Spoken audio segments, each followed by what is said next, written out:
Hi, I'm Anthony Pecorella. I'm the director of virtual goods games at Kongregate.com, and I want to give you kind of a quick overview of how you can make money with free games. So this presentation is called Don't Starve. It's an overview of the business of free games. So you're a talented game developer, you've got this great idea, you know how to make it, but how do you also buy food? So there are a lot of different ways that you can make money with your games. Sponsorships are when a game portal such as Kongregate.com would pay to have their logo and link prominently featured on your game. This is primarily for browser-based games, of course. This was really a great revenue model back in, well, up until around 2012. For a number of reasons, it has fallen off more recently, partly because of the shift to mobile gaming, partly because of some of the big portals getting smaller and less competition, but it's good to understand how that model did exist, but it is much smaller now and should not be something that you count on at this point. Ads are a very common way to try to generate revenue with a game.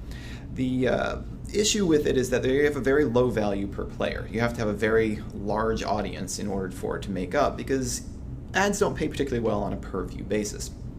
Video ads are worth a lot more than just still ads or banner ads, so finding ways to put video ads into the game will generally do a lot better. And something called opt-in ads or incentivized ads are the best of all. This is where the player decides, voluntarily starts watching an ad, and as a reward for the ad gets something in the game. It is a little more difficult to design correctly, but actually is often the best of both worlds. You get paid better, the players have a great experience, and they convert well, so the advertisers are happy too. In terms of the types of ads that are run, pre-roll ads, kind of like what you see on YouTube, run before the game starts, and then once the ad finishes, they can start playing the game. The ads called interstitials will run during the gameplay, usually between levels or after you've lost a few times and before you start the next round. Those work all right, but they do interrupt the gameplay and can be kind of annoying to users, but of course everyone's going to watch them because they want to keep playing. And then finally, the opt-in ads that we talked about are ones where usually the user actually chooses to start the ad. The reward is something like, they might get a bonus in the game, or things might speed up for a little bit. Finding that right balance of something that is valuable to the player, but not overly valuable, is really, really great and generally leads to the best user experience. Another model is the one-time purchase. You're probably very familiar with this. The simplest one would be the retail, go to the store, pay for a game up front, and take it home.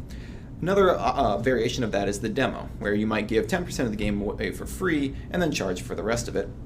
And then there's something that's a very different model that I like to call the premium edition. This is a lot more common on browsers. I haven't seen it much in mobile yet, but the idea is that you give away about 95% of the game for free. So really the entire game, you can beat it.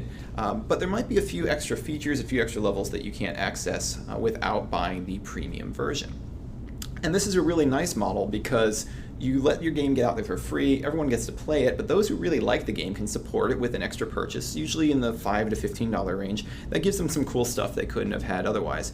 And it's interesting, the demo versions and the premium editions often have about the same percentage of players converting over.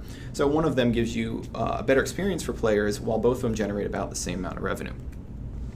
And finally, in-app purchases. So this is a very complicated topic, but the general idea is that players can buy things in the game, usually permanent upgrades or maybe consumable items that they can use while playing. What's interesting about in-app purchases is that unlike a one-time purchase where you have a single amount that the player can spend and that's it, this actually raises the spending cap. So someone who really likes your game and really wants to get into it and can't afford to support it and support you as a developer can actually spend a lot more than maybe the $5 buy-in that a one-time purchase has. This is by far the most challenging to do right, but it also has really the highest ceiling. It's a very complicated topic, and if you check out developers.kongregate.com, we have a number of other talks that we've given on it. But in short, it really requires the game to be fun and compelling.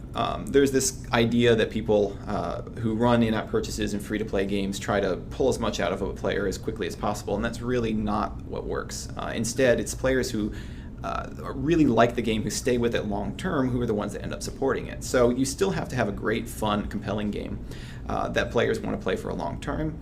And the other thing that's really different is that it's more of a game as a service. So unlike a one-time purchase where you release a game and you're pretty much done with it, you might have a couple of patches to fix some things or maybe even a DLC later. When you're doing a free-to-play in a purchase-based game, you really need to be generating more content and updating things regularly.